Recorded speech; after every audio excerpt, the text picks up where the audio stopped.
बोल श्री रामचंद्र भगवान की जय। अनंत बलवंत हनुमंत लाल जी महाराज की जय। राधा कृष्ण चंद्र भगवान की जय। गुरु ब्रह्मा गुरु विष्णु गुरुदेव महेश्वर गुरुर् साक्षात् परब्रह्म तस्मै श्री गुरुवे नमः।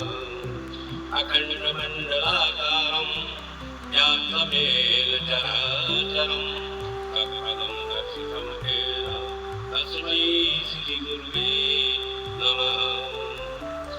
भक्ति भक्त भगवंत गुरु चतुर्नाम बहुवेग इनके पद बंधन करे नासई बिगड़े। सीता रामचंद्र भगवान की जय। उपस्थित सभी श्रोतागण, आप सभी को आज भक्ति के विषय में कुछ प्रकार जानना चाहेंगे। जैसा कि हम सब अपने जीवन में भगवत आराधना करते हैं, भगवत भजन करते हैं, भक्ति करते हैं, इसके विषय में श्री रामचरितमानस में भक्ति 9 प्रकार की बतलाई है। और उन 9 प्रकार की भक्ति में आप देखेंगे कि भक्तियों में कौन सी भक्ति हमको विशेष रूप से ध्यान देने योग्य है। 9 प्रकार की भक्ति में यदि हम गिनती पहली से करेंगे तो पहली भक्ति से लेकर के 5वीं भक्ति तक 5 भक्ति हो जाती है। और हम उधर से गिनती करेंगे तो 9, 8, 7, 6 और 5 में आकर के यहाँ मध्य हो जाता है। 4 इधर से गिन लो, 4 उधर से गिन लो, तो 5वां अंक जो है वह 5वां अंक बीच में आता है, मध्य में आता है। जिस प्रकार एक तराजू की जो डंडी होती है उसमें बीच में कांटा होता है, इसी प्रकार ये भक्ति 9 प्रकार की भक्ति में 5वां अंक। मान लीजिए एक तुला का वह कांटा है, इसमें तौल बराबर हो जाती है। तो हम प्रथम भक्ति से देखते हैं, प्रथम भक्ति से प्रारंभ करते हैं। कहा गया है कि प्रथम भक्ति संतन कर संगा दूसर रति ममो कथा प्रसंगा। पहली भक्ति संतों का संग, सज्जनों का संग, संतों का संग। आप जितना संतों और सज्जनों का संग करेंगे आपके जीवन में आनंद ही आनंद प्राप्त होगा। दूसरी रतिमन कथा प्रसंगा, और दूसरी भक्ति बताई गई है। भगवान कहते हैं, श्री राम जी कहते हैं कि दूसरी भक्ति मेरे कथा रूपी इस ज्ञान सागर में गोते लगाइए और अवगाहन करिए, आपको आनंद आएगा। गुरुपद पंकज सेवा तीसरी भक्ति अमान, चौथी भगति मम गुण करहि कपट तज ज्ञान। तीसरी भक्ति गुरुपद पंकज, गुरु के चरणारविंद की सेवा, यह तीसरी भक्ति है। अब ये तीसरी भक्ति भी कोई ऐसे नहीं है कि साधारण या सरल हो, सहज हो। गुरु जी के, हमारे गुरु के चरणों की सेवा करना बहुत दुर्लभ है, बहुत कठिन कार्य है।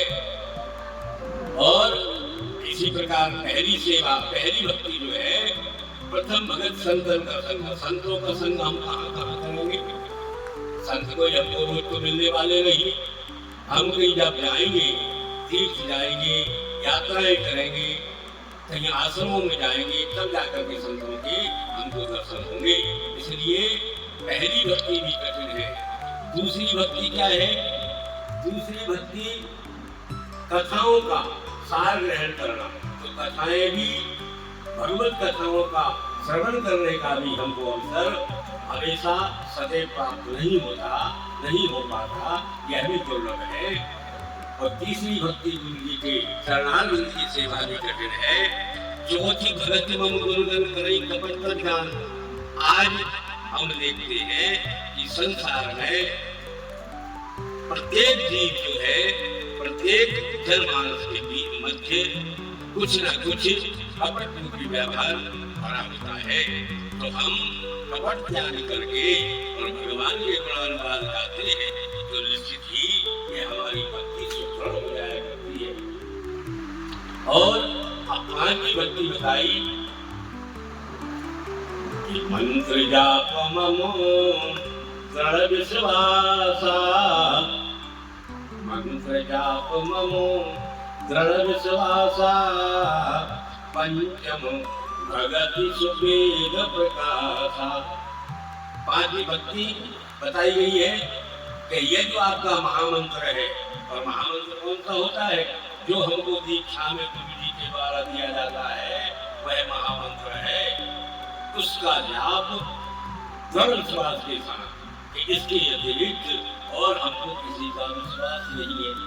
इसलिए गुरु मंत्र का दृढ़ता पूर्वक विश्वास पूर्वक जो निरंतर जाप करेंगे तो परमात्मा का सामीप्य, भगवान की भक्ति आपकी सुदृढ़ हो जाएगी। यह पांचवी भक्ति है। और छठतम शील विरत बहु कर्मा, निरंतर सज्जन धर्मा। छठवीं भक्ति बताई है इंद्रियों का निग्रह करना। जो पांच इंद्रियां हैं हमारी, जैसे 10 इंद्रियां होती हैं तो 10 इंद्रियों में 5 कर्म इंद्रिय होती हैं और 5 ज्ञान इंद्रिय होती हैं। खास करके जो ज्ञान इंद्रियां हैं उन 5 ज्ञान इंद्रियों को अपने वश में करके उनका निग्रह करके जो भगवान का हम सच्ची आराधना से और सच्ची लगन से भगवत भजन करेंगे तो यह भक्ति छठवीं भक्ति कहलाती है और यह छठवीं भक्ति सुदृढ़ हो जाएगी। सातवीं भक्ति बताई गई है कि सातों मुई में जग देखा, मोती अधिक संत कर लेखा। सातवीं भक्ति बताई गई है। भगवान कहते हैं कि सातवीं भक्ति आप करने जा रहे हैं तो संसार में जितने भी जीव प्राणी हैं सब में मुझको देखो। सातों मुझ में जग देखा, सारे संसार में जितने जनमानस हैं, जीव मात्र हैं, उनमें मेरा ही स्वरूप देखो। और मेरा स्वरूप देख करके जब उनके साथ व्यवहार करेंगे तो आप का यह सातवीं भक्ति सुदृढ़ हो जाएगी। लेकिन आज संसार में हम देख रहे हैं कि लोग अनाचार दुराचार में लिप्त हैं। लोग ऐसे दुराचार करते हैं कि ये सातवीं भक्ति वो दूर हो जाती है। सातवीं भक्ति में जब भगवान कहते हैं कि सारे संसार के जगत प्राणियों में मेरा ही स्वरूप देखो, तो जब हम भगवान का स्वरूप सामने वाले में देखेंगे तो निश्चित ही हमारा मन श्रद्धा और भक्ति से ओतप्रोत होकर के और भगवान के लिए समर्पित हो जाएगा और हमारे हाथों से वह दुष्कर्म, वह दुराचार आदि कर्म जो है नहीं हो पाएंगे। इसलिए बंधुओं, सातवीं भक्ति में ध्यान देने योग्य चीज है कि सातवीं भक्ति में भगवान का ही स्वरूप सबने देख करके हम अपने जीवन में व्यवहार करें। अब आठवीं भक्ति बताइए। ये आठवीं भक्ति बहुत सरल भगवान ने कर दी। आठवीं भक्ति बोलती है कि आठव यथा लाभ संतोषा, और सपने नहीं देखी पर दोषा। आज जिसको देखो उसको वह एक दूसरे की बुराई करता है, एक दूसरे की निंदा करता है, एक दूसरे की चुगली करता है। तो इसके विषय में ये आठवीं भक्ति बताई कि आठव यथा लाभ संतोष। हमारे भाग्य में जो हमको लाभ और हानि, जैसे कहा गया है कि ये सब विधाता के हाथ में है। लाभ और हानि, इसके लिए हमको इधर उधर अनैतिक कार्यों से लाभ कमाने की चेष्टा नहीं करना चाहिए। और जितना हमारे भाग्य में प्राप्त होना लिखा है वह अवश्य होगा। हाँ, बस ये बात जरूर है कि हम अपने कर्मों से अलग न हों, हम अपने कर्म करते रहें, निश्चित ही परमात्मा जो भाग्य में हमारे में है वह मुद्रा प्राप्त होगा। आठवां तथा लाभ संतोषा, जितना आपको मिल रहा है उसमें पूर्ण रूपेण आत्मा से संतोष धारण करें। और संतोष धारण करेंगे तो ये आठवीं भक्ति आपकी सुंदर हो जाएगी। नवम सरल सब संग छल ही ना, और सभी के साथ छल कपट का व्यवहार त्याग करके और ये नवी भक्ति को सुदृढ़ कर लेंगे। अब देखिए इसमें रहस्य ये है कि इधर से गिनेंगे 5 तक तो बीत जाएगा 5, और इधर से गिनेंगे 5 तक तो बीत जाएगा 5। ये मध्य का अंक जो है 5 है, और ये 5वें अंक पर यदि आप इधर से आकर के ठहर जाएंगे और एक तरफ से आकर के ठहर जाएंगे तो यह 5वें अंक वाली भक्ति के मंत्र जाप मम दृढ़ विश्वासा और पंचम अगति सुभेद प्रकाशा। एक बार शास्त्रियों की, वेदांतियों की, पौराणिक और सभी जो विद्वान लोग थे उनकी एक सभा हो रही थी काशी में। और काशी में उस सभा में सारे विद्वान जुटे हुए थे और विद्वानों का मत था कि हम तत्व को कैसे समझें, तत्व कैसे प्राप्त होगा। तब यदि वेदांती अपना मत रखते थे तो पौराणिक जो है पुराण के अनुसार उस मत को खंडित करके, खंडन करके और अपना मत रख देते थे। और जब पौराणिक मत रखते थे तो शास्त्री अपना मत प्रकट कर देते थे। ऐसे करते करते लगभग 7 दिन व्यतीत हो गए और वह तत्व, उस रहस्यात्मक तत्व तक नहीं पहुंच पाए। तब वहां से एक कबीर नाम का संत जो जुलाहत के रूप में था, वह अपना गरहा कंधे पर रख करके प्रतिदिन वहां से निकलता था।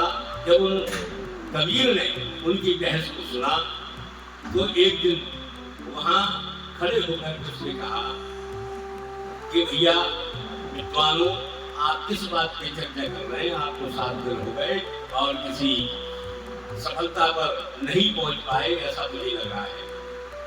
तब उन्होंने कहा कि हम वेदों के माध्यम से, हम शास्त्रों के माध्यम से, हम पुराणों के माध्यम से, हम ग्रंथों के माध्यम से और उपनिषदों के माध्यम से हम उस सार तत्व का अवलोकन करना चाहते हैं जिससे कि व्यक्ति का यह जीवन सफल हो जाए।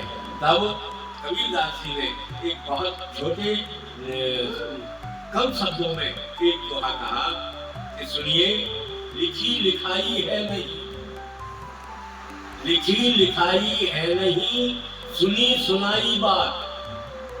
लिखी लिखाई है नहीं, सुनी सुनाई बात। वो दूल्हा दुल्हन मिल गए घी की परी बारात। ऐसा कह करके और कबीरदास जी वहां से चल दिए। तब उन वृद्ध विद्वानों ने उस कबीर की उस साखी के ऊपर विचार करना आरंभ किया कि यह कबीर कुछ ना कुछ रहस्यात्मक बात कहकर के गया है, हमको इसके विषय में देखना चाहिए, इसके विषय में मंथन करना चाहिए, आखिर यह कबीर क्या कह गया। तब वयोवृद्ध उन विद्वानों ने विचार किया तो वास्तव में उनको वह पंचम भक्ति का वह सूत्र याद आया। कौन सा? कि मंत्र जाप मंत्र विश्वासा और पंचम भगत सुभेद प्रकाशा। यह वेदों के माध्यम से यह 5वीं भक्ति जो मंत्र रूपी मंथन, मंत्र रूपी यह तत्व मंत्र से ही प्राप्त होगा। जो हम कबीरदास जी का कहना यह था कि यह आप वेदों में देखेंगे, पुराणों में देखेंगे, जहां आप साल तक पहुंचना चाहेंगे वहां एक पुराण से दूसरे पुराण में पहुंचने का लिखा होगा कि इस बात को यहाँ देखिए, जब उस बात को वहां देखने जाएंगे तो उसमें तीसरा पुराण जुड़ा होगा, तीसरे में चौथा जुड़ा होगा, चौथे में पांचवा। क्यों कि हरि अनंत हरि कथा अनंता, कहीं सुनई गावई सुनता। भगवान की कथा अनंत है, भगवान का रूप अनंत है, भगवान के गुण अनंत है।